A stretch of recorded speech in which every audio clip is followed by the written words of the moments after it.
if you prepare correctly, and I don't care if it's business, I don't care if it's roping, whatever it is, but if you prepare correctly, chance favors a prepared mind. Mm-hmm. It's not where the more you work, the wealthier you are. It's the smarter you work now. Mm-hmm. But it's still the same as the people that will perk up and notice, the people that can and will help you. If they see you're trying, they'll step up. Mm-hmm. I mean, it's one of the reasons I'm so big on kids in agriculture. Mm-hmm. Teach them to take care of something. And the thing you may teach them to take care of the most is themselves. So everyone, we're here at the Wealthy Cowboy Show again. I'm Crockett Carruthers, the host, and I want to shout out to Taylor, the producer, and we're at this badass studio in Crowley. If y'all want to start a podcast or need some media or anything like that, they're definitely an awesome resource to have. And I've got Chic Wilfong here. Y'all know him. If you're like me, you knew him from roping and rodeo and double mugging and stuff like that before he got real famous. But he's real famous on all the social media platforms, from telling jokes and just putting himself out there. But Chic, how's it going? Man, it's going good. You know, getting to do things like I want to do them, and that's important. I think, you know, the peace of mind. Social media is just like it's always been. You stick your neck out there, and you're going to have X percentage of people that are haters and X percentage of people that appreciate the fact that you are sticking your neck out there. Mm-hmm. And I think all you can do is be real. Yeah. And you're going to get a percentage that like you and a percentage that don't. I mean, the most popular people, you know, the presidents or whatever, are only going to get 50-something% of the approval. Absolutely. So you're always going to have that negative, but you're also going to have the positive. I think that having the negative is important, and I'll tell you why. When I first started, a pretty popular entertainer told me, he said, you know, you've got to quit telling what you believe in and standing up for it. And I said, what do you mean? He said, well, when you do that, you alienate half the people that don't believe in what you believe in. Well, who are you if you don't stand up for what you believe in? And that's the way I was raised. I was raised with people that were vocal, and you know, there was two things you could quit work for, and that's to go to rodeo or to fight. You know, it didn't matter. But you stood your ground and you stood up for what you believed in. And if it costs me half the people I could have, well, shoot, there's more fans and friends and followers out there than I can take care of now. So I'm just happy to get to do it with like-minded people. Yeah. You are the only person I know that knows Pancho Villa. So that's where it all started, right? Did you have anything going before that? Or? Well, you know, if you go back a little ways, when I was in college, this started because my mother was thinking that she could help me with my nerves at those rodeos. And in high school, I'd always sang some, so she started me singing the national anthem at all the high school rodeos. Then from there, we went on, and in college, I went to the Star Search qualifiers, and I won the state of Texas. Got to go to the big deal at Vegas, where I promptly got my butt kicked. But it started a pattern of something that has been very, very valuable to me, and it's the fact that I'm never afraid to embarrass myself. You know, I mean, it's just not there. Yeah, and I had told those old jokes. I mean, what do we call it? Rodeo bullshit. You know, we'd told those jokes for years, and I was always kind of a class clown. And a lot of times it had something to do with drinking. But my sister at Angelo that year, she said, I want you to tell those two jokes that we always ask you to tell. And they would do it. You know, you remember going there and how when Breck Dodd and Wayne and them would get there, we'd all go watch the calf roping, go to the Western Skies and eat, go to the dance. Next day's the mugging, and it was a tradition. We all did that. And she said, tonight, when we're in the parking lot before we go to the dance, and they all want you to tell those jokes, says, I'm going to film it. And she did, and I never thought much of it. And then a day or two later, my sister's in advertising. She said, why don't you just put those on social media? And I said, oh, that's so and it just exploded. I mean, I've been hacked 3 or 4 times and had all my pages stolen, and that joke comes back and it goes viral again every time. And that's been a basis for where you start. And I guess I could be honest, like a lot of people are, and say it's just dumb luck. You have something that you can do that makes people take notice, and then here comes the social media craze, and then you're building your marketing behind it. You're building a store behind it. You're building your meta stuff. All your payments that you're getting on social media, and it's pretty hard to make it as a cowboy without some mailbox money of some kind. Oh yeah, and they always said the best way to ranch is with 100 good pumping oil wells. Yeah, the cattle do a lot better under the shade of those oil wells. They sure do. They sure do. So you've got I looked at it before. 88,000 followers on TikTok, 22,000 on Instagram, 72,000 on YouTube, and 18,000 on Facebook. So that's got to present some opportunities for you in your life. And like on Facebook, I've got 3 pages, and every one of those pages is doing that or a little better. And I've had way more than that at times. Like I said, those people that come in and they hack at you, usually around 100,000 followers, you better get ready because they're going to come at you. And it can be anything. It can be some sort of innocent little message on Messenger, and you open it up and it's gone. Yeah. And while it's becoming more and more available, I mean, look at this studio. I mean, this is way more than a guy like me would come up with, and this is great. What better way? Because I've had people after me about doing a podcast. Well, isn't this cool? But before, we're not tech guys. I mean, heck, half of what those followers love to see is those people that come on there and think they can say anything, and when you blow up at them, they love it. Yeah. When you tell somebody to kiss my ass that didn't think they'd ever get told that, well, it's pretty fun. Yeah. But yeah, it's created a lot of opportunities. I mean, I'd love to sit here and tell you because of how good I've roped my whole life is the reason these people are all over my shirts. Yeah. But more than anything, it's the social media coverage, and it's the fact that I am going somewhere all the time to rope, or I'm going somewhere to speak to people. And probably the most rewarding of the opportunities that I've received isn't to go tell jokes, isn't to do a comedy deal. It's more than anything getting to go speak to groups. And I've spoken to a good many young agriculture type groups. I got to speak at Montana State University. I've spoken in a couple of different places in the Dakotas and then quite a few in our part of the world. But it's cool to get to go try to make an impact. And I've always laughed at and said, all I've got to do to motivate young people is tell my story and say, now don't do that. Yeah. But it's maybe from learning the hard way. Maybe I can help. If it helps one young person, then all this Totally crap was worth it. Yeah, sure. Yeah, and I talked to Buster, and he had kind of the same message about building a brand, how important that is, and I see it also, and attention is like the new currency. So absolutely. I mean, you have to be a real person. You have to be yourself, and you have to be someone of interest, And a lot of people, a lot of cowboys are that. But they're scared to put themselves out there. But by building that brand, you've got the sponsors, you've got opportunities. Same way with Buster.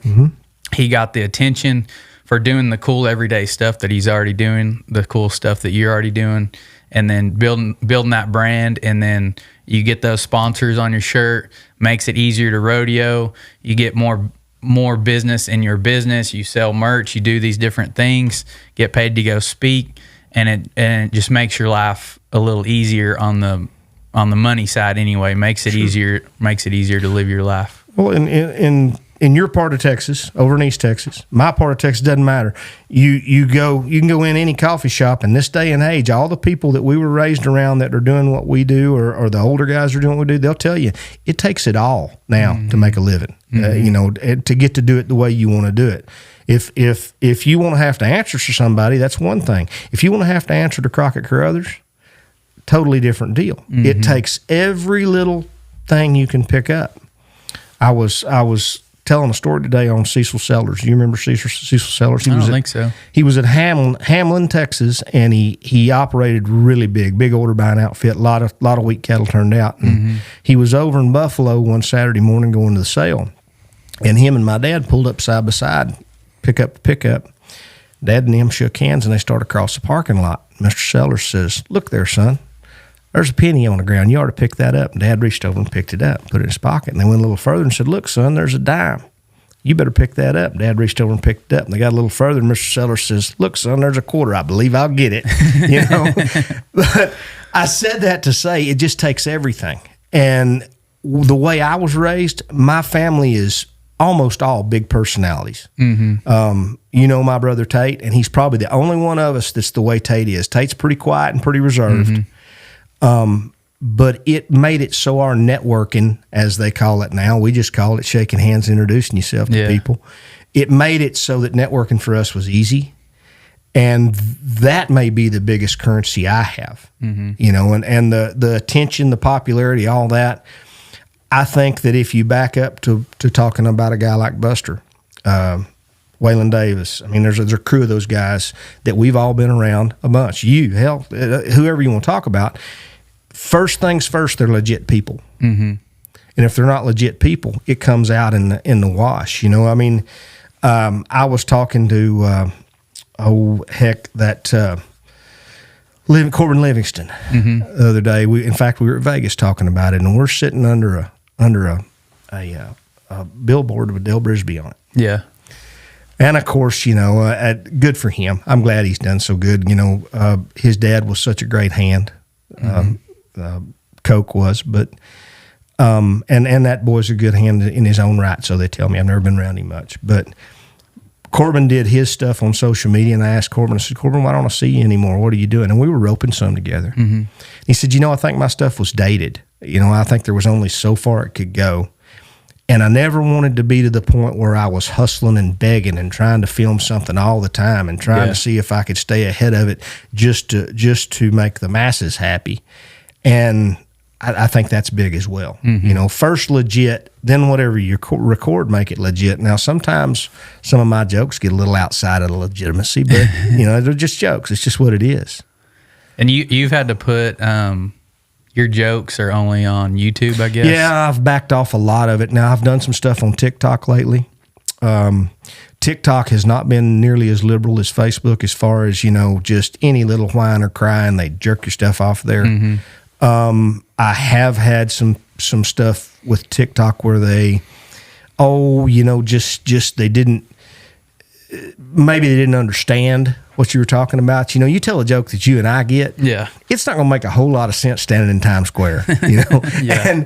And that's the only real fallback I've had from them. YouTube has been more than great to deal with. And the lady that helps me with my publicity stuff, she tells me all the time, "Look, we need more, we need more, we need more." And I said, "No, we need more quality."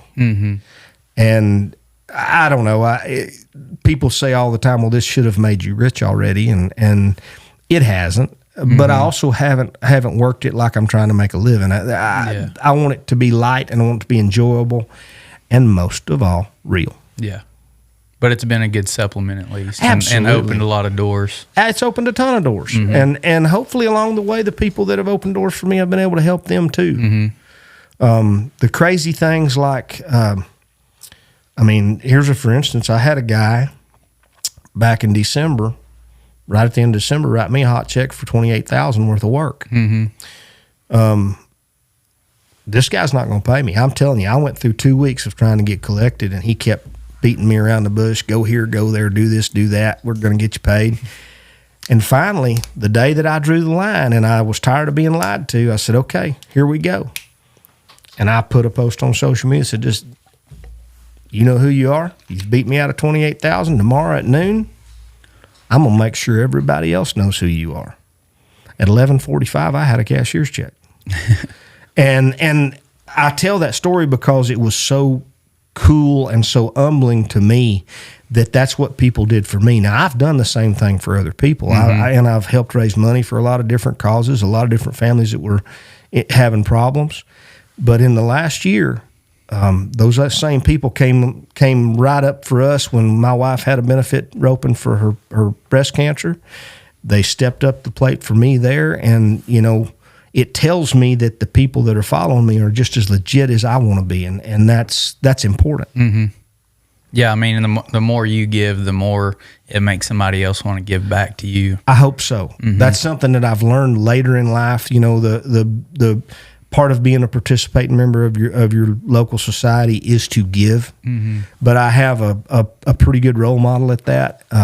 One of my biggest clients at home in the fencing business, in the construction business, is he started as a PCA officer. Actually, was an ag teacher, then PCA officer, then wound up being over 50 some odd of those Edwards Jones offices, and then went out on his own.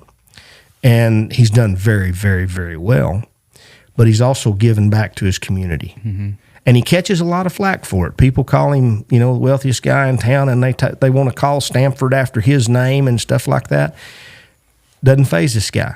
Yeah. He's grounded, he's centered, his faith is steady, you know, and he just goes right on with it, and he keeps on giving back. And I'll tell you what, it's come back to him tenfold. And if you can't learn from something like that, you can't learn. Yeah, I mean, you got to live with that abundance mentality. I mean, you're gonna put it all out there. You're gonna give back monetarily or your time or however that may be, and just know that it's gonna come back to you eventually somehow. Probably. I agree. One of my greatest influences, and I don't do his stuff, but one of my greatest influences as a kid was Jerry Clower. I could do everything he ever told. Yeah. But I'll never forget something he said. God was faithful, or I was faithful with a little, and so God trusted me with a lot. And hey, if that doesn't say something, I mean, I don't care how religious you are. I don't care who you believe in as your higher power. But if you don't believe that when you're trusted, you know, if you're faithful with a little, that you can build on that, man, you don't have much of a soul, in my opinion. Oh yeah. I want to get back. So there are people in our group that know where you came from, and but I got to reading your background on your website, and it's crazy. You, as a kid, you lived all over and got to do a lot, and then growing up, you rodeoed and went all over. So let's go back and let's talk about growing up, who you are. I think there's a lot of people out there. You got a lot of followers that probably have no clue about anything but the joke telling and your fence company and what's now. So let's talk about a little bit of the history of Chic Wilfong. We had that buried so well, though. No, how far back you want to go? Because that story, you know that it doesn't matter how far back you go, it just gets wilder and wilder. Yeah. But I first came along. And I'll try to speed this up. We're not going to start with that. But if to understand the type of people that raised me, my dad, his father ranched in 10 counties in Texas and had 2 ranches leased in New Mexico and 1 in South Georgia. In 1972, my dad got expelled from Tarleton for screwing up. And I think if I told you the correct story, they did 2 things, Dad and Danny Brown. You remember Danny Brown? I think so. Okay. We lost him not too long after you'd started coming to Stanford and stuff, but he was a mainstay there. There's never been a Brown and a Wilfong that weren't friends. That's how close. Our granddaddies were close, and we're all close. But they had been taken. Danny he played linebacker for TCU. And Danny was big enough he could take the lid off a telephone booth. And why this was fun, I don't know, but they were stacking the telephone booths full of watermelons. And then they would go out to the egg farm, which wasn't too far from where the cheese plant was at Tarleton, and they would get cull eggs, and they would egg cars. And so they finally catch them doing all this wild, crazy, stupid stuff, just kid stuff. And they expelled Dad, and when they expelled him, my granddaddy sent him to South Georgia to go to work. And Dad said we pulled down there, and the old man that was partners with my granddaddy, that was an actual plantation. The old commissary was across the road. It was an old antebellum home, had great big oak trees in the front yards and Spanish moss hanging off of them. And Dad said, I'll never forget, said that the morning that my grandparents left him down there, his parents, he said that everything I owned was in a mohair sack tied to the top of that old Buick car, and said, your granddaddy just reached and cut that rope holding that sack and just raked everything I owned off in the parking lot right there in that driveway. He said, now, son, all the way back to Texas, your mama's going to whimper because I'm doing this to you. And every time she whimpers, I'm going to giggle because I'm rid of your ass. and they find out, of course, not too long, mom's pregnant with me. So he rides a cow truck to Texas. They get married. That same granddaddy that sent him down there says, okay, for your wedding present, Harry, I'm giving you a car. But I'm giving Judy the motor to that car. Now y'all better put the motor in it tonight, so you got a way to get back home. And they did. They put the motor in that car overnight. Got married the next morning, drove back to Georgia. And when I first saw the light of day, it was to two Texas kids that were off down there where they didn't know a soul. Yeah. And I think right there is where I started to learn how to get along with people that I had nothing in common with. Mm-hmm. I mean, for a long time down there, if you had a bad cow, they knew it from Okeechobee to North Georgia, that Harry Wilfong was the guy you called. And Dad was one hell of a cowboy. There's no doubt. You don't talk to anybody that doesn't say that about him. Mm-hmm. But then in the 80s, he'd done well and had some of those $1.10 yearlings that were worth 45 cents the following week. Yeah. And it completely broke him, and he came west back to work for my grandfather. We ran a ranch at Buffalo, Texas. And once we came back to Texas, that's where I actually fell in love with roping. And it was a real strange deal. I was just kind of messing with it. Dad had always rodeoed and roped calves. And we had a neighbor boy that had won a bunch of saddles and buckles and stuff, and I thought that was all cool. But we went over there, and I was going to tie with him a little. Now, you got to understand, I'm just barely stringing them and gathering them and getting them. It was like, you've seen it. Mm-hmm. Everybody starts at that spot. Yeah. And this guy laughed at me. This kid did. And I went to work. I would drag calves up under the barn when it was raining. Mom would make Dad come to the barn and get me and make me go to bed so I could go to school. And that fueled you. Yeah. And he would tell the story. He'd say, it'd be 2:00 in the morning and Chick would be out there roping the dummy. And said, my wife was all over me about, damn it, get him to bed. He's got to go to school. Mm-hmm. And it just hotter and heavier and more and more. And in those days, it was calf roping was huge then, calf roping was huge. And back then, we were, an hour and a half north of Houston. And if you could survive with a calf rope around Houston, you could survive anywhere. That's people, what I've heard Joe B say. Oh, yeah. Absolutely. Joe, we used to joke. Joe and Fred and Cody, they all left there because it was a hell of a lot easier to make a living everywhere else than it was down there. Now, those guys, of course, all roped good enough they could survive there. But, mister, you better be able to tie one in 6 or 7 every time if you want to win money. Now, were the calves little and good? You bet.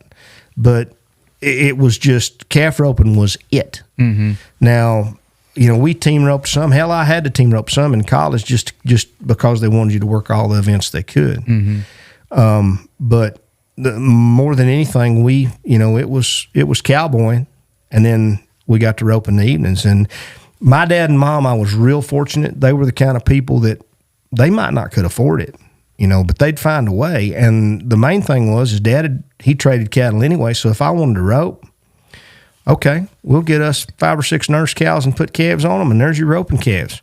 And so he sold roping calves to all the kids that I roped with. And made a business out of it. And a lot of times, I'd run 100 calves a day and never rope the same one twice. And I can tell right now, I can show you the guys that are running that many a day, and then there's everybody else. Mm-hmm. Because it's if you prepare correctly, and I don't care if it's business, I don't care if it's roping, whatever it is, but if you prepare correctly, chance favors a prepared mind. Mm-hmm. But what I said all that to say was they were the type of people, my parents were, that if you'd go however far you'd go, they'd meet you halfway. Mm-hmm. And it got to where at one point there that I could pull up there and once I got done saddling all the horses, there'd be 100 calves there to rope or 125 or 30. And I'd have 5 or 6 horses standing there tied. Now, were they all outstanding calf horses? Heck no, we couldn't afford that. But every using horse on the ranch that had a half-ass chance of dribbling to a stop and pulling, I had him, And so there's where my basis came. Now and that makes a huge difference, getting that support. But I see it all the time now, and people want to come rope with me and stuff like that. And it's like, I don't want to help you if you're not, if I can tell, if you're not invested in it. Sure. If, like you're saying, you were going to do it regardless, whether you had 2 calves or 100 calves and 1 horse, or if you're just going to rope the dummy or whatever you're going to do, you were in it. So you got the support from everybody else around you. And I see it all the time. Kids, you can tell they don't really care about it. So that makes me, Shady will say, why don't you tell him he's doing this or that? I'm like, I'm not, breath. Yeah, I'm not going to help them because I don't want to be helped. If they want to know, they can ask. And that's kind of how I grew up, roping with Bill Schoaf all the time. I'd go over there every day after school, and he's not going to tell you nothing unless you ask, or you show you show that you want to know and you want to better yourself. So that's a huge deal. I think that'll get, like you said, in any aspect of life, if you put forth the effort, you'll get some support from somewhere. Absolutely. If you take the first steps and you're working hard at it, even today, now it's not like it was 30 years ago where you could do more the harder you'd work. It's not where, what am I trying to say? It's not where the more you work, the wealthier you are. It's the smarter you work now. But it's still the same as the people that will perk up and notice, the people that can and will help you.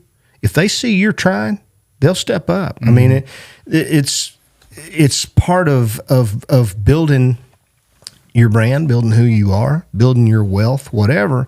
No matter what the endeavor is, you have got to go at it full bore. And you got to be real with it, because anything phony or fake will come back. But I think that you're exactly right. And Dad sent me to guys and had guys come that would help me, but those guys would stand back. And if they didn't see you were giving it all you had, Tacey Webb's dad, Dan came and roped with me some. There was guys that I rodeoed with that helped me a lot. The things Joe Beaver taught me are really things that you might not want to teach all your kids, but he taught me some things. Joe's not the same guy today that he was. He was a very, very fierce competitor, and he was a terrible loser. And I think that's one of the things you got to be if you're going to be a winner, is you got to hate losing. But Joe knew the mind games. He knew how to play all that stuff, and you got to be able to put up with it. My dad was really good at that. He'd talk that trash to you, see if he could screw you up in the practice pen, but he knew it was coming. He knew I'd have to deal with a monster like Joe Beaver one day. And by monster I mean how big his personality was and how he was the guy. Roy was still going when I was rodeoing, and Roy was just out there by himself. About that time when I was still going is when Fred came along, and then Cody right behind him.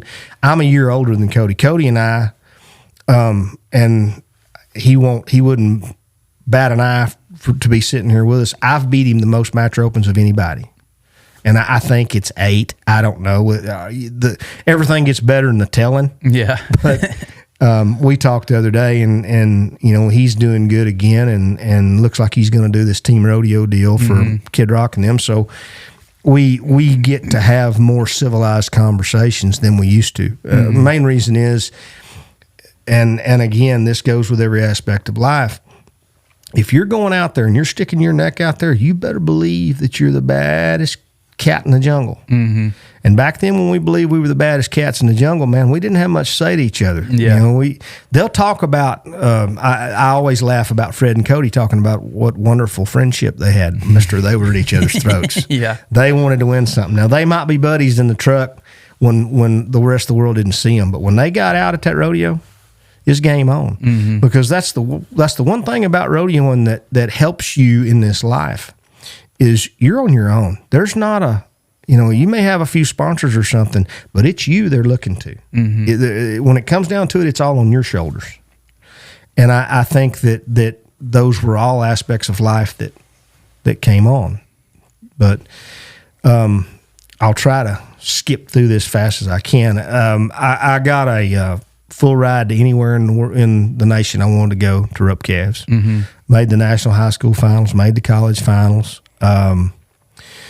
Came home, and it was just as important to me to party as it was to rope. Yeah. And you see that a lot. You see a young man with all the talent in the world start to lose focus. And part of that is there was a hatred building up inside me.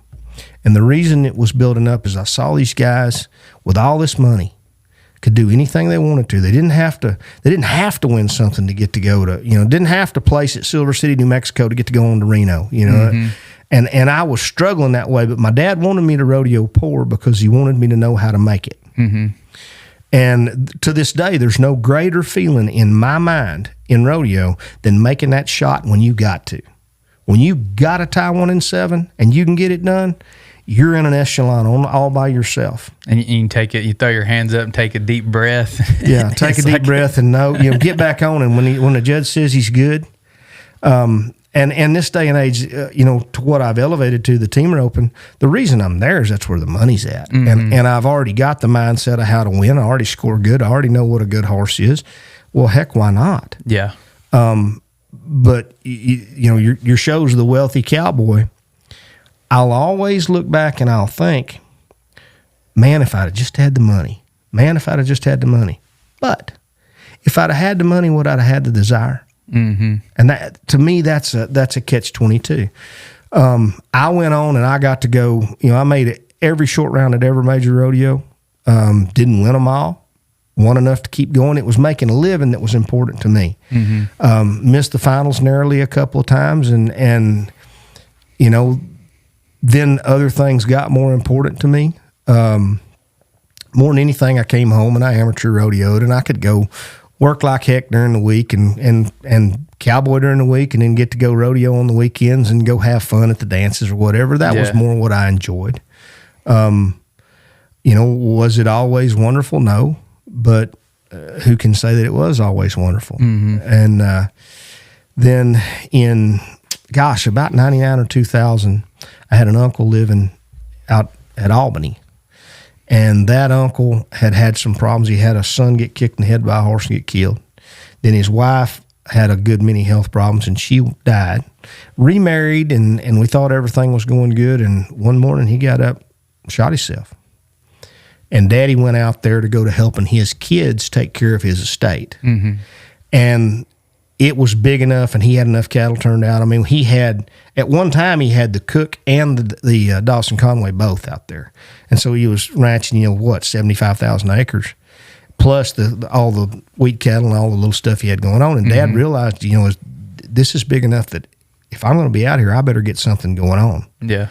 And then pretty quick, he sends me out there, sends my cousin Brazos out there, and we're in a grow yard.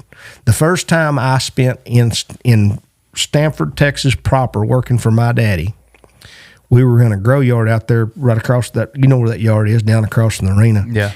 In October, and it rained 22 days straight. Mm. It was so muddy, those cattle, there were some 5-weight cattle there that couldn't reach the feed bin. It was so miserable. We thought we had died and gone to hell. Somebody asked us one time, says, "How is it out there? It's the wettest place on earth. We're never going back. Let us go back to East Texas." Yeah, didn't know it rained this much out here. Didn't know it rained that much. And, it was just an old misty, cold, nasty rain. But that's everything looks sick in that kind of weather. It was terrible. It was so terrible. You know how you ride in them and you're trying to be really diligent about what you're doing, and directly you go blind. They all look the same. Yeah. We did it for like 14 or 15 pens of cattle for 22 days in a row. Looking back, I hope we gave the right medicine to the right cattle, because, of course, you could see the ones that was just about to die. We knew what they were. Yeah. But them ones we were trying to catch, that weather was so bad, and everything's ears were down, and everything was just soaked and cold. And, but anyway, we went on, and Dad got to where he was turning out 15,000, 16,000 head of yearlings, and had about the whole 2,500 mama cows out there. And so that's pretty well where I put down roots. And were you getting to rodeo taking care of all that? Right about then, no. I had gone through, through the wanting to go to the dance and drink and fight and be a wild cowboy. I had to go visit with the judges some, and had to be on probation some, and had to do stuff like that. And it's not something I'm proud of, but it's not something I hide. I had to go straighten up. You know, there was never a cowboy that matured very early, and there certainly never was a Wilfong that did. And so, you know, I did, and got through that stuff, got through it fine. You know, I'll never forget. I had a very, very dear old friend named Marty Richter that told me one time, he says, if you just live through it, you'll be okay. Yeah. You know, and that's the way Marty was. You knew Marty. He just, everything was light and to the point, but he was right. Just live through it. It'll be okay. I mean, as young people, we all go through something. And probably as much to help me was marrying Jody. You know, she's a tough old broad, and she's had to. Didn't put up with no shit. Didn't put up with no shit, and she, you know, we don't have kids, but she likes to tell us because she hadn't got me raised yet. But then I went back. Jeff Davis had a blue roan horse. About the time we were going to those muggins at the Windy Rhine. One year I called him. He had a practice horse. We had sold my calf horse, and he wasn't great anyway. We mugged a lot on a little bay horse. But Jeff had this practice horse that he just kind of monkeyed around on a little, but the horse was pretty solid. And I called Jeff, said, Jeff, I'm going to go back and enter the Windy Rhine this year, and I need something to ride. Would you let me ride your practice horse? He said, no, but I'll let you ride my blue horse. And, man, anybody that ever saw me ride him, he's a bad cat and fit my program. And I'll never forget Brian McBride and I, we win the first round, win the short round, win the average, win the top horse, win everything there you can win. And as I'm riding out of the arena, Marty Jones trots over to me and says, Chick, what do you take for that horse? And I said, well, he's not mine. He's Jeff's. And Jeff was on him coming out of the arena. I'm just walking, carrying my rope can. And Jeff turns and tells Marty what he'd take for him. And I had in my mind I was going to trip steers. I'd already bought a bus. We were going to go around. Me and Jody were going to go from those pro rodeo to pro rodeo and just, you know, do the summer deal, hang out. And I made about 2 more steps, and I thought, you know what? I don't believe I'm done roping calves. And I just turned around and said, get your shit off my horse. And funny story, you know, I went right there. I went back to roping the dummy a bunch, tying some, getting ready. And Jeff told me, he said, look, it's going to take me a little bit because me and Meredith are going to have to talk about this, and she's not going to be happy, but I need to sell him. And he sold him to go through TCU Ranch Management is what he did. And finally he calls me. This was, of course, Memorial Day weekend. I finally get the horse after his wife would cry when he told her he was bringing him to me, and then I'd hang up the phone and said, okay, Jeff's going to bring him to me, and my wife would start crying. You're going to take off and just be a rodeo bum again, you know. But I finally got him August 2nd or 3rd, and that was in, I guess, 12. And rode him 3 years, got back in the top 50 in the world. Even, I mean, I've lost a little weight, but I was really fat and out of shape then. Yeah. And he was just a real blessing to us. That's a really cool horse. And he's helped, you know, Buster was your first guest. Buster and I won a bunch together with him mugging for me. And Buster said, I never saw a horse that do like that. I said, well, there's not a whole lot of them, Buster. When did you quit going to the muggins, in like 19 or? Yeah. You rode him 5-6 years probably? I rode him 5 or 6. When that horse finally got to where, you know, he had some arthritis in his joints, and particularly you had to shoe him like he was navicular, but it was because of arthritis. And finally it got to bothering him bad enough, I decided that I would nerve him and try to help him through it and maybe get 2 or 3 more years out of him. And the nerving didn't take, and it really got to bothering him. And I guess 19, before we left to go to the finale at Vegas, I took a backhoe and dug a hole and ran everybody off the place and shot him and laid him in that hole, and it was a bad, bad day. You know, they're your family. Yeah. They're not just how you make a living. They're your friends. I mean, I got a set of horses standing at home. I don't have many better friends than some of those horses. Yeah. You know, we are a horse culture, the way that you and I do things, and the guys that we talk about. And well, it's just like, you know, somebody in the military or somebody in a dangerous job or whatever would build a brotherhood. when you're making a living off that horse, I mean, y'all are going through it together, the good times and the bad. Y'all are broke, you know. he may not get to eat very good, you may not get to eat very good, and then you go to the next rodeo and win or whatever. It's you know, you're going all those miles together, and it's just like you're going through it with your brother. I think that's part of what makes us who we are, though, and I'll tell you why. You didn't mean what you said about he may not be eating very good. He's always going to eat good, and we might not be. And he might not know how bad it is. He may be grazing at the rodeo grounds because we can't afford to feed him, but by God, he's eating, you know, and we'll take care of watering him, and we'll make sure, you know, if it's hot, we'll pull his saddle off and let his back cool while we're waiting to run one, stuff like that. You know, that's something that is one of the reasons I'm so big on kids in agriculture. Teach them to take care of something, and the thing you may teach them to take care of the most is themselves. But you're right about that. You're a brotherhood, and you go through it. And when you lose them, I mean, you can tell that still chokes me up. When you lose them, man, you lost somebody important to you. I mean, I hate to belittle human beings, but there's human beings that didn't mean as much to me as that horse, you know?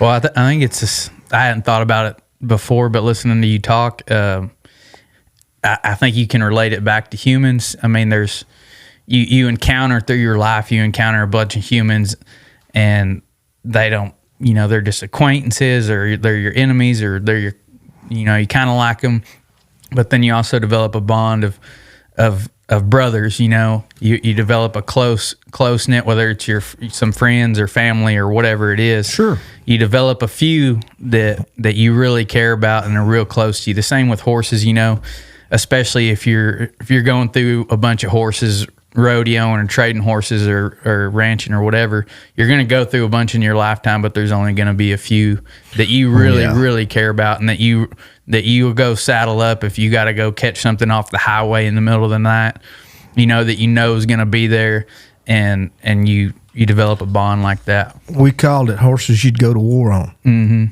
You know, and that's been something that's passed down through generations of our families about, you know, back when you sent those kids off to war, they didn't ride a sorry horse when they rode to town. And it's also about trust. I mean, how old is y'all's baby now? 15 months. That baby ain't just going to get on any horse. Yeah. You know, that baby will get on a good one. And that says something for whatever horse that is. And if that horse is not a family member, you show me somebody that's more one, you know, that you trust with that. Yeah. I remember distinctly, my dad was riding horses through the ring at Dothan, Alabama. And I'm, you know, starving. I'm brand new. I'm on the ground. He's 20, she's 21. They don't know how they're going to make it. He's cowboying. He's working his butt off every day, very likely for less money than you could live on at all. And he's riding them horses through for $5 a horse and thinks he's just making a killing. And they walk this little black and white paint Shetland pony through the ring. And Dad rides him, and he says, I just felt it. Said this sumbuk was broke. And they sold him for $22.50. And my mother chewed his ass for spending $22.50 on him, and $22.50 now. And he brings that pony home about half. You know how the old horse sale goes. He was about half tooted when he got home, and he led him up on the porch and into the house and set me on him. It was 2:00 in the morning. And I named him. I say I named him. They told me I named him Stinker. Stinker raised me, and I mean raised me. And it was, my mother would turn me out. And this is before I was old enough to go with Daddy. You know, there is an age limit to how hard, you know, a dad will stick a kid in a set of pins with them Bramer cows. Yeah. It was just, so Dad'd be gone, and Mama would have one of the hands, or she'd go saddle Stinker for me, and she'd turn me loose. And Stinker and I chased all the outlaws, and we won the world. We settled the West. We did it all together. And then he went on to some friends of mine, because they had little kids coming up behind me, and raised those kids. My brother and I are 12 years apart. Then my sister's she's 14 apart from me. Stinker came back and taught them how to ride. And Dad thought he was 20 when he bought him. Yeah. You know, but old Stinker has pictures in my family album, and Stinker belongs there as much as anybody. Oh, yeah. And that could be one of the most cool things about who we are. Mm-hmm. Because I'll tell you this much, that little pony had about as much integrity as any people I've ever been around. Mm-hmm. He is honest to the day he died. Yeah, it's cool. It's cool to find those honest ones and those cool horses. They're just, and it's like you're saying, your dad. It's just like it's a feeling. It's kinda. A feel. It's I don't like to really tell the secrets to doing it, but Dad taught me the feel of a horse that was a winner, a horse that can run across the line and sit up under himself and do it. It doesn't matter if you're heading, if you're heeling, if you're open calves, whatever. It's more important now with this World Series barrier to have a head horse that can run across the line. And this day and age, and I won't stay very long on the horse market. You'll have a lot smarter people than me come talk to you about that. But you can have a person ask you $100,000 for a horse that's not as nice as the horse over here that somebody's asking $25,000 for. He just doesn't. This horse doesn't have the feel this horse does, and it's because too many people don't have the feel. Mm-hmm. They just don't understand it, and that's not something you teach. That's not something you would teach if you could, because that's part of kind of how we make our living. Yeah. And I wonder how many people actually that make a living with horses ever actually feel the difference in the two.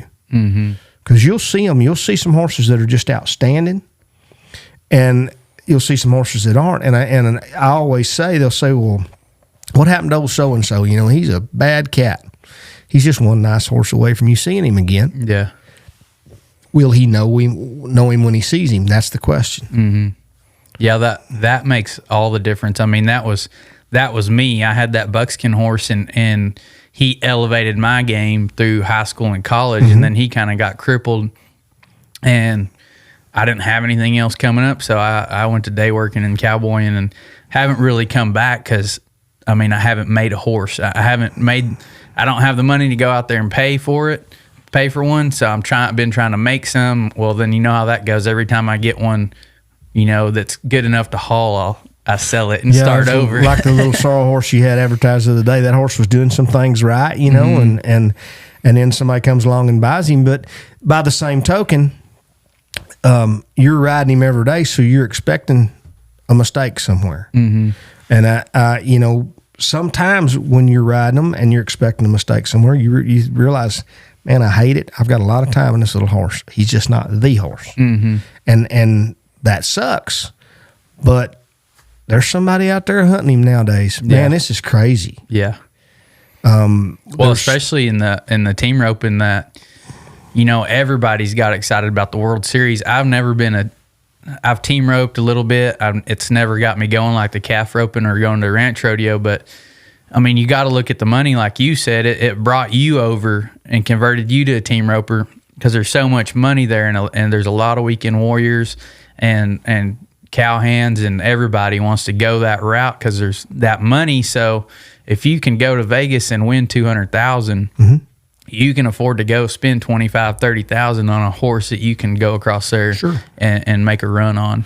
Sure, and you get to looking at it, and if you can give $30 for a horse that you know you can win on, in 3 weekends you pay for him. Mm-hmm. You honestly can. You can pay for him. Heck, you can pay for him 3 ropings if you go the right ropings. Mm-hmm. The key now, where I am in the game, not that I'm anybody important in it, I went from being a big fish in a little pond to a little fish in a great big pond. But now it's picking where you go, picking where the best chances are. Of course, picking the partners, picking the ones that are, you know, maybe the producer spends a little more time trying to make sure that everything's even and set up, and give yourself better chances to win, because it's going to cost something no matter what you do. You better go where the money's at. Mm-hmm. But what? So now you're team roping a lot. That's kind of your main deal. What, you got a construction company too that kind of fuels your hobby and your horse deal. Tell us a little bit about that. It's C Squared. Yeah. We call it custom construction. And I was telling you before we went on there, it's funny, back when we first got our first caps made, I was bound and determined we had to have some advertising, but we couldn't afford to put custom construction all the way across the cap, so I just put C Squared, and it kind of stuck with us. But I really, when I was rodeoing 2 different times in my life, once I went to work for Brown and Root. We were doing shutdowns down there in those oil facilities around Pasadena, and that helped pay. Let me put some money in my pocket, put some money back. That old superintendent I had down there was such a good guy. We were working shutdowns, so it was 7/12s. But he told me, he said, "Just come in and tell me, if you're wanting to go to a roping somewhere is a good one, you just come tell me, no problem." And it was because I knew him through a family friend. Actually, it was funny. A cousin of mine knew him, a second cousin. But she knew him because she knew Nolan Ryan, and Nolan Ryan and him were friends. And that's, and I shook hands with Nolan Ryan one time, but I've never got to say, "Hey, you done me a heck of a favor," and I appreciate it. But then also once in Kansas City, I started with an apprentice card as an apprentice carpenter, wound up moving forward and was a carpenter foreman, and wound up being an assistant superintendent in just a handful of jobs up there that I got to be an assistant suit. But it gave me a background in construction, and I've always had a little bit of a mechanical mind. And I happened to be home and was working for my dad, and the family was a little bit bigger than the ranching out operation was. And, having a brother, me and my brother, we were at each other's throats about half the time. And finally, Dad says, "Look, tranquility and peace was here until you got here. You got to go somewhere." And so, and it goes back to that. It's healthy to fight. Now, he wasn't disowning me. He wasn't doing none of that. He said, "You're more than this. You need to go step out and do some other things." And so I just happened to bid some work once, and we went from there. And I have, right there is where I have the great support system. Henry Miller, he runs my outfit for me. He's the man. I've got a guy from Arizona named Bub Hastings that helps him. And between those two guys, I don't have to worry about anything. I can go mess with a few little cows. I still straighten out some yearlings, and I've still got a few cattle turned out. And then I can go rope. I can go do whatever I want. I get to call my own shots, and that's important. And it also allows for, from building your social media presence, if you let it, this social media stuff will take over your life. It takes time to do this. It takes time to plan. It takes time to get the shots that you really want, especially when you're sitting in a pickup with your phone on a steering wheel, because that's the best way for you to do it because you don't have a camera crew. But quite honestly, some of the best content I've ever seen wasn't done with a professional camera crew. It was done with a phone, somebody out in the middle of nowhere. And you catch some really neat stuff like that. I never thought we'd get to the point where we're building so hot and heavy that the first thing we do is get our phone out when we head to the pasture. Or now like I see a bunch of people have them and I have them, but those Ray-Ban glasses, sure, you can record it. It's cool. You get to, I get a lot of runs while I'm roping, or like I got my runs at Stanford in the slack during the day. That's a pretty cool deal. And I think it's social media is a good thing and a bad thing. Same with technology. Sure, you have to use it to your advantage. It's not good to just be a consumer of it all the time. I scroll through Facebook a lot, but I try to, I'm always looking for ideas and trading on stuff, but you don't want it to control your life, just being a consumer of social media and content and stuff like that. You also want to use it to your advantage, put yourself out there.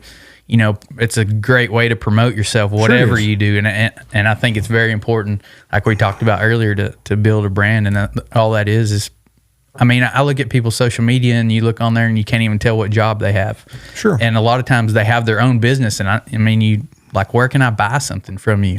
So just putting a little bit of that out there. The first time I had a big following, I looked up and when they send you those stats on what your social media is doing. I'm actually doing more now than I was then, but on that social media spot, I was reaching 12 to 18 million people a month. And it goes through my mind, if I could just sell them guys anything that makes $1. Yeah. And, I've not been very good at the marketing end of it, and I'll tell you why. I get sick of people trying to always sell me something. Mm-hmm. I understand. But by the same token, there are people out there that want to support you. They want to spend a little money with you. They want to do something. They want to wear a T-shirt that says the Wealthy Cowboy. They want to wear a cap that says I know Pancho Villa. Mm-hmm. Whether or not it makes any sense in the world. Yeah. But they still thank God for those people. But it's still, I didn't want to be that guy. And I can tell you're the same way. I don't want to be that guy that, here, film this. They might like this. Or, here, film that. They might like that. Or, let's go run over here and do this. Oh, does this look wild enough? Oh, how about this? And you and I know when that shit's staged. Mm-hmm. We've seen it.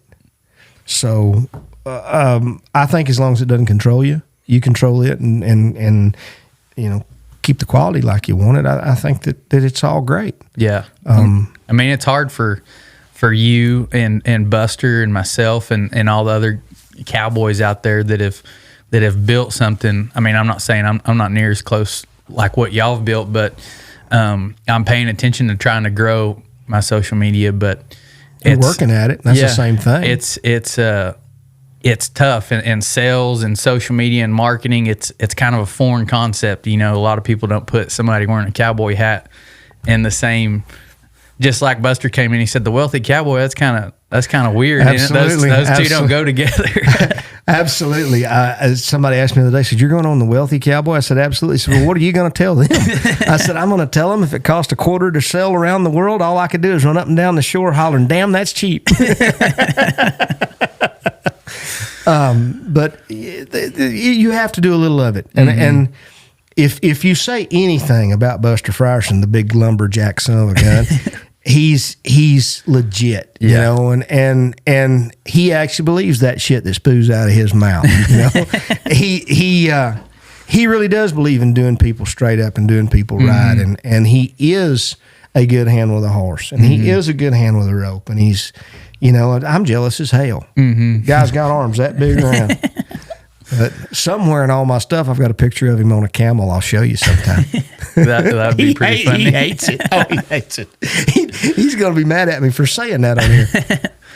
But so has your social media presence and you doing all that, has it helped your construction? I know it's helped you get sponsors and some things like that. Has it helped your business too? Absolutely.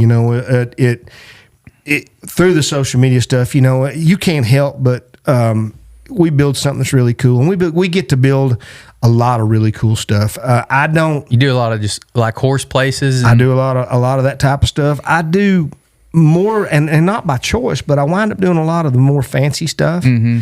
And the reason being is it's such a headache. It's not the simple 5-strand barbed wire fence, whoop it out, get gone. Can do. Yeah, because our business has got a little more competitive, and I think it's because for a long time people would look at guys like me and they'd say, "Man, y'all are killing it. Y'all are making a whale of a living." Well, no, but it took a lot of equipment to do this, and it looks like we have a conglomeration of crap to work with. But through that, you'll build something you're proud of, and every project we do, if I take it, I'm going to be proud of it, and it's going to pay well enough to be proud of it. Yeah. I think that it's kind of like John Wayne told that kid on McClinic, we both hold our heads up. Yeah. You'll do me a good job and I'll pay you a fair amount to do it. But you're always going to share something. I've had people that, as they learn what I do with that construction company, they'll call and say, "Hey, we want to do this, we want to do that. Would you at least come talk to us about, the right way to build it?" And that's the deal. It's my construction company stuff is a lot like my social media. If we can't do it with some integrity and make sure it's built the correct way, we don't want it. Mm-hmm. And I hate to say that, but I don't want to build you something and have to worry if it's going to be standing in 10 years. Yeah. So yes, it's the social media stuff has been outstanding for it, and it also helps with your networking. Again, I meet people every day. I had a lady contact me last night, said, "Hey, you showed a picture of a fence that you guys built that was out of that, it was pipe, but it was also out of that saw cut telephone pole wood." Mm-hmm. And she said, I got to find somebody down here in South Texas that'll build it. I said, no, you don't. I said, we'll travel. That ain't no problem. That was my next question. Where y'all operated, if y'all traveled around or. Yep. From the tip of South Texas we've built some stuff in Nebraska. It doesn't matter to us. We'll go. Mm-hmm. The question becomes the same as, okay, say I can buy some pipe a lot cheaper in South Dakota. Yeah, I sure can. But that trucking's going to get high, and you have to weigh. I think as long as the craftsmanship is above average, and ours will be, I think that it's worth sometimes going that route. I'm going to look at a deal in Zapata, tomorrow, the next day, and that's a plenty long ways from Abilene, Texas. Yeah. But people, if they see it and they know that's the quality they want, they know it's the type of thing they want, they know I can build it. When I go in and I tell them what it's going to cost to build it, you don't add, I don't add. That's what it's going to be. Then the people that say, okay, that's what I want, I've got, in my mind's eye what I want to do, those are the people I want to work for. Mm-hmm.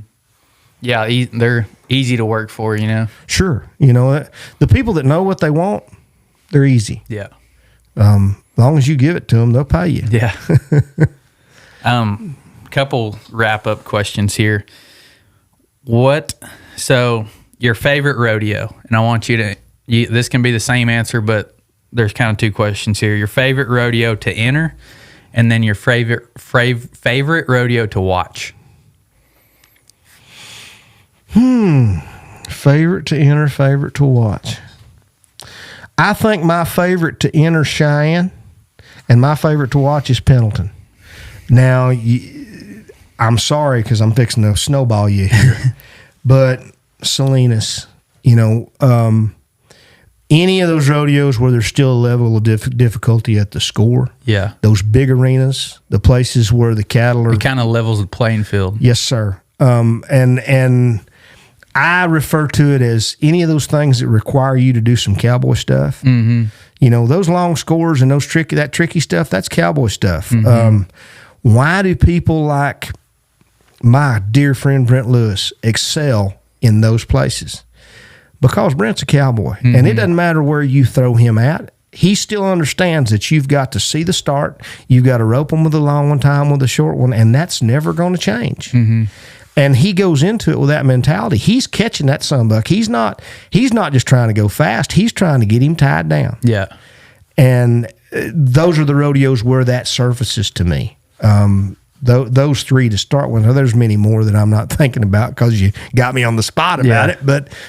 Pecos, outstanding rodeos. I liked San Angelo back in the day when they roped those big calves in that Walking Fresh, and you didn't know who was going to win. No, and I think that they killed an aspect of it. Now I get what happened. I was on that committee for a while, and of course, the people that were considered forward thinkers and me didn't get along. Yeah. Because I'm steeped in tradition. But I think they ought to rope the big calves there, and I think that they ought to score them a long ways. I don't like them shortening the score at Cheyenne. Mm-hmm. I don't like them limiting the entries anywhere. If you filled your permit, by God, I think you ought to be able to enter. Yeah. And I think if they don't like it tough, they need to haul enough cattle for everybody. Yeah, that's changed it up. Those, when I never went to the pro rodeos, but that was, kind of the deal. A lot of the guys I knew just had their they win a little bit. They weren't in the top 50 or whatever, but they could go to Fort Worth, they could go to Cheyenne, they could go enter those sure. big rodeos still and, be up in the slack. And I loved going and watching the slack at some of those big rodeos, sit there in the morning time and watch a good slack. It was something that as kids we look forward to. Mm-hmm. How many times in your life did you get up early in the morning and come to the slack at Fort Worth? I mean, man, you knew half the people in the building. There were old men in there that roped 100 years ago that hadn't seen their friends. That's where they saw their friends every year. Reunion. Absolutely, it was. And it when they started limiting those rodeos, in my opinion, when I was rodeoing was when we had the as I was coming on the scenes, when we had the retirement program. The retirement program failed because Hatchell stole all the money out of it. And so that's when I think they started trying to figure out how to get the the Cowboys to go to the committees and say, look, you want the best guys, limit the rodeos to only those in this spot. Mm-hmm. But quite honestly, and I know every week that's a little different who the best guys are. Yeah. And, I think all those rodeos, if they want to limit the rodeo, that's fine. Have a qualifier in front of it. Pick your guys from your qualifier and go on to the rodeo. Yeah. Denver does it, and I don't know what the percentage is, but there will be a percentage of guys that came out of that qualifier and placed in the rodeo. Mm-hmm. And I think everybody ought to have a chance. Right to work, if you will. Yeah. This may go along with the rodeos, but what has been or what would be your favorite vacation? Hell, I live that every day. And that part of that's true. I get to do it like I want to do it every day. My favorite vacation, though, two things. Brent invited me to go cat hunting with him one time in New Mexico, and that would be a lot of fun with him. It'd be plenty wild. I think that would be cool. I would like to go back one more time. When Jody and I were early married and they weren't limiting Cheyenne, and we'd go to Cheyenne and then on to Deadwood, and Deadwood has to fall somewhere in there in those favorite rodeos. Yeah. But that little circle was a lot of fun for a vacation. I've been on a cruise ship once or twice. I've done a show on one, and I went with her once, and maybe I did 2 shows on them. I don't remember, but that's not really me. You're not a lay on the beach kind of guy. I'm not a lay on the beach kind of. I'm a up under the shade drinking fruity drinks guy. I like to go deep sea fishing. I like to go crappie fishing. I'm not a big hunter. I like birds. I don't like big game. Yeah. I was fortunate. Dad had all that ranch country, and my grandfather had all that ranch country. And if we want to shoot a big deer, no big deal. You just go no big deal. And it got to where we hated cleaning them more than we loved shooting them, And I realized there'll be people that watch it saying, "You lucky duck." Well, yeah, it's just we were very fortunate. I like to watch a good dog work, no matter where we're at. Duck hunting behind dogs, hunting. and any whatever you're hunting is a totally different experience. Hunting cattle behind dogs is a lot of fun. It doesn't matter what it is. I like to see a good horse work. I like to see a good dog work. I think my favorite vacation would be, make a circle, go to Cheyenne and go to some rodeos, Sheridan, Burwell, that bunch. What do you want it to say on your tombstone if you got to pick that out? That's a good question. Let me put it to you like this. I'm already on a tombstone, and I didn't want to be on that one. For some reason, on Dad's tombstone, on the back side of it, it lists me and my brother and sister as being their children. My mom's was already there, and Dad's, and it just mortified the hell out of me. Yeah. That my name was already on a tombstone. I hope that maybe something to the extent of he did what he said he'd do. Mm-hmm. A man of integrity. I hope they don't go that far. It might be a title I can't live up to, but I always loved, the cheerful in all weathers and never shirked a task. Yeah. That's what's on that blue horse's tombstone. That's cool. As bad of a sissy as it makes me to have a tombstone for a horse.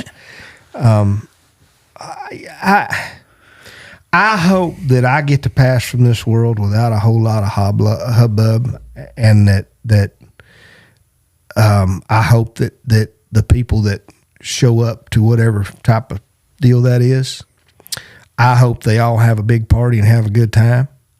I don't want a teary eye in the place. Yeah. I did see something really, really cool not too long ago. An old matriarch died in New Mexico, and her instructions were y'all get together and y'all have a get together.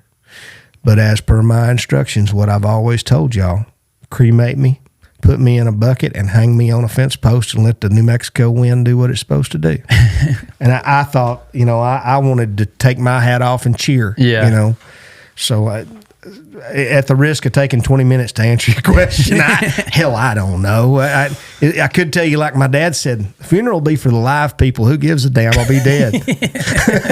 You don't care. It's what he said. For some reason, we were riding across the pasture one time. I said, what would you want, Dad, if something, who gives a shit? I'll be dead. He doesn't care. You knew Harry. He didn't pull any punches. To take it back to a lighter side, you're known for telling jokes. So do you have a joke you can tell on here, a new joke or old joke or your favorite joke? I have a story with a moral. And I heard this the other day. This is not my original story, but it is something that I found really, really neat. And it is fairly comical, but not slap your knee. And it's also not so dirty your wife won't run me out of here. Little birdie sitting in a nest, cold day, singing his little heart out, jumping around, singing, having a good time. Falls out of the nest, hits on the cold ground. Then he goes to singing because he's cold, raising all matter of hell. And about that time, a cow comes by and she drops cow pie right on him. Well, for a little bit there, he's warm, but then he realizes that he's smelling like cow shit. And he starts singing like hell for somebody to help him get out of that cow pie. Along comes a mean old coyote and pulls him out of the cow pie and eats him. Now, here's the moral of the story. Not everybody that throws dirt on you is trying to hurt you. And not everybody that helps you out of a bind is trying to help you. And the main thing is, when you're up to your neck in shit, shut up. That's a good one. And more times than not, I enjoy those more than I do the straight. People tell me all the time, look, we'd like you to come here and do this comedy and do this, and that, but now be clean. Well, hell, lady, you lost me there. Yeah. So, you got any sponsors you want to shout out? And what's your social media and where to follow you and get a hold of you for fencing and all that kind of stuff? Chick Wilfong on Facebook. Wild West with Chick Wilfong on Facebook, which is what's going to be my podcast. I've been looking at doing one for a long time, and man, I love your setup. Not to copy you, but these guys are doing it, and this is a great setup. Mm-hmm. Then Chick Wilfong on YouTube, Chick Wilfong on TikTok, Chick Wilfong on Instagram, Chick Wilfong on Snapchat. Shoot me a message, holler at me, come see me. I'd love to come talk to your group. Love to come see your deal, do whatever. Mm-hmm. I really enjoy all that stuff. And if I can help you with the fencing business too, heck yeah. I'll even trade you out of some grazing if you got it. Then what you want to know? You got any sponsors? Absolutely. 2L Custom Trucks, Lone Star Ropes, American Hats, Pro Tubs, Sniper Services, which is they do the like the Flymasters and Barns, that type of stuff. Heck, look, I've got enough of the damn things. I got to read them off. Classic Truck. Equine Exchange has been good to me. Trent Ward Saddlery. I saw Trent yesterday. They've done so much for me, but to repeat him, Waylon Long there at 2L has been outstanding to us. He's got a truck of mine right now, and he does everything from just putting a single gooseneck hitch in to totally redoing one of them and putting a hauler bed on them, all that crap.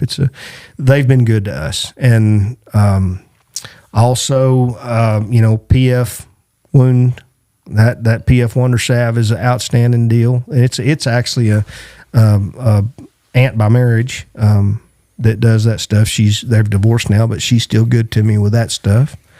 I can't thank any of those people enough. Right. And I get to talk to people that want to do more sponsorships. Again, you can reach me on any of those social media spots. You can reach me at www.chickwilfong.com or on the company side, tpostdriver@yahoo.com. If you want to talk about sponsorships, you want to talk about getting your name out there, we certainly will sit down and try to come up with a deal that'll help you and help us. I try to really, really stress that if we're not building a partnership together, if I'm not providing you a service and you're not providing me payment for that service or services for it, then we're not doing each other any good. Yeah. You got to be mutual. Got to be mutual. That also goes, I know we're getting over time, but that also goes to the guys that are in our industry that are trying to build they want to get to where you're at, where Buster's at, where Waylon's at, where, you know, that fame, you know, there's a lot of things that come with it. You know, Brooke and Rodeo Wilson, everybody knows who they are. They know their horses are good horses. They know they're going to be at every good big sale. But anybody that's trying to do that, that's looking for sponsors, plumb down to, I know you've seen it, the high school kids and college kids now, they're all after them. Look a person in the eye, shake their hand, ask them what you can do for them to gain their patch on their shirt. That's how you go about that. And if I could leave you with anything, it would be that this too shall pass. Take every day on as like it was your first one. It's worked for us, and put your faith in God. He ain't ever let me down. That's good to end on. Y'all go follow Chic. Holler at him. You need any fencing. If you're interested in sponsor him, speaking, anything like that, y'all holler at him. You can follow me at Crockett Carruthers and at The Real Crockett Carruthers on Insta and TikTok. And you can search # The Wealthy Cowboy and see all that good stuff. And thanks for coming on today. Thanks for having me. All right, sounds good.